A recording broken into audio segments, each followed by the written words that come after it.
Sir ఇప్పుడు as investors ఎవరైతే ఉన్నారో వాళ్ళు ఎలాంటి స్మాల్ క్యాప్ కంపెనీలకి ఇన్వెస్ట్ చేయడానికి రెడీగా ఉంటారో, సో వాళ్ళ పోర్ట్ఫోలియో ఎలా ఉండేది? సో ఇక్కడ ఏంటంటే they are quite a few ace investor like ఇంతకుముందు రాకేష్ జుంజున్ లాగా వాళ్ళలాగా quite a few of them మంచి పేరున్న ఇన్వెస్టర్స్. ఏంటంటే వీళ్ళు ఒక 5,000 నుంచి 10,000 ఇంకా అంతకు పెద్ద అన్నికన్నా ఎక్కువ కోట్ల వెల్త్ ఉండి మంచి కంపెనీస్ని ఐడెంటిఫై చేసి మార్కెట్లోనే ఇన్వెస్ట్ చేస్తూ వెల్త్ పెంచుకునే వాళ్ళని మనం ఏస్ ఇన్వెస్టర్స్ అంటాము.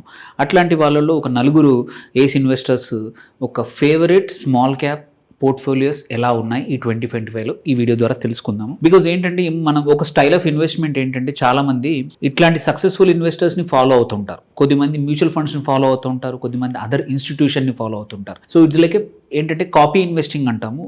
ఏంటంటే ఇట్లాంటి పెద్దవాళ్ళు ఏంటంటే ఏదైనా కంపెనీలో ఇన్వెస్ట్ చేసే ముందు 1-4 సార్లు డ్యూ డిలిజెన్స్ చేస్తూ ఉంటారు. So as a small investor మన దగ్గర డబ్బులు లేకపోయినా ఇట్లాంటి వాళ్ళు ఒక కంపెనీలో పెడుతున్నారు అంటే యూజువల్లీ ఆ కంపెనీకి ఏదైనా వీళ్ళు స్టడీ చేసి ఉంటారు అనే ఉద్దేశంతో చాలామంది వీళ్ళని కాపీ చేస్తూ ఉంటారు. అంటే వాళ్ళు కూడా అట్లాంటి కంపెనీస్లో ఇన్వెస్ట్ చేస్తూ ఉంటారు. They might not get equal returns because వీళ్ళు ఆల్రెడీ కొంచెం ముందు పెట్టుంటారు ఆర్ తక్కువ ప్రైస్ కొనుంటారు. బట్ స్టిల్ ఇట్లాంటి పెద్ద ఇన్వెస్టర్స్ ఏంటంటే వాళ్ళు పెద్ద అమౌంట్ పెడతా ఉంటారు. 100 కోట్ల నుంచి 200, 300, 400 కోట్లు, 1000 కోట్లు కూడా పెడతా ఉంటారు ఒక కంపెనీ. అలాంటప్పుడు వాళ్ళు 10 సార్లు చెక్ చేసుకొని మాత్రమే పెడతారు. సో మనకు కూడా యాజ్ ఎ స్మాల్ ఇన్వెస్టర్ ఏంటంటే చాలామంది మనం ఇన్వెస్ట్ చేయాలనుకుంటే ఇట్లాంటి కంపెనీలో చేస్తే there is a high chance that మనకు కూడా అట్లాంటి రిటర్న్స్, మంచి రిటర్న్స్, ఎక్సెప్షనల్ రిటర్న్స్ వచ్చే అవకాశాలు ఉన్నాయి. బికాస్ వీళ్ళు ఎంటర్ అయినప్పుడు మనకు తెలుస్తుంది, వీళ్ళకి ఎగ్జిట్ అయినప్పుడు కూడా తెలుస్తుంది. వీళ్ళు ఏదైనా కంపెనీ నుంచి ఎగ్జిట్ అయినప్పుడు కూడా యాజ్ ఎ ఇన్వెస్టర్ మనం కూడా ఎగ్జిట్ కావచ్చు.